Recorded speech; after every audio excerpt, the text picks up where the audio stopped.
que estoy aquí con... Hola, soy Edurne. ¿Qué vamos a hacer hoy? Uy, esto está... Hoy vamos a jugar con slime. ¿Cómo ha dejado la mesa? Es slime. Parecen tripas. Que en el vídeo de hoy vamos Mira, la dejo la mesa rosa, el pinta a jugar con este slime. Y el que está grabando es mi primo, que se llama Cristian. Sí. Tin, tin, tin. También tiene cuenta de TikTok, ¿lo sabéis? No sé cómo se dice, pero... Crisaru07. ¿Crisaru? Crisaru. Crisaru. Os lo dejamos en la descripción. Sí, sí, sí.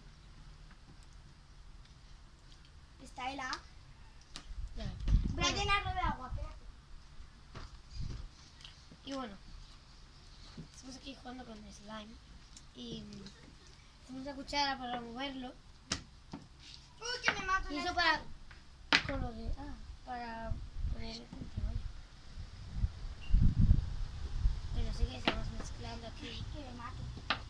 Jugando. Aquí. Muy bien, muy guay, muy bien. ¿Esto de quién es?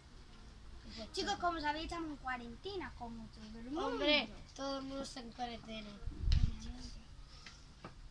No, ya poco a poco no estamos en cuarentena porque no estaríamos aquí juntos. Es verdad. Mira, mira, mira. Lo que he liado. Qué viento hace, por Dios. Mira, mira. Chicos, mira lo que he liado. Esto es capaz de Se ha que... derretido. Parece una masa pizza. Tin, ¿Lo puedo tin, tocar? tin. ¿Lo puedo tocar? Para. Esto se arregla así. ¿Lo puedo tocar? ¡Ay, qué asco! Pizza, ja, ja. Tan, tan, tan. Mi abuela también tiene este. Mi familia es de youtubers, se llama. Seguro que eso como... Porque mi abuela también tiene un canal, mi tía también.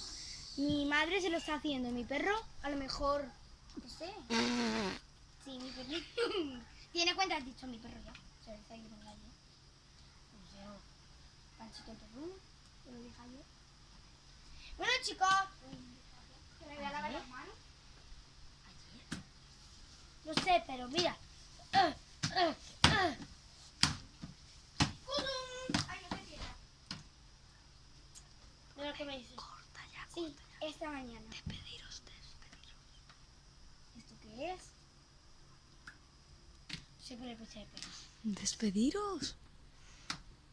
¡Está celoso! ¡Está sufriendo por lo que yo gozo! ¿Esto qué es? Tiquitín. De hoy. Adiós.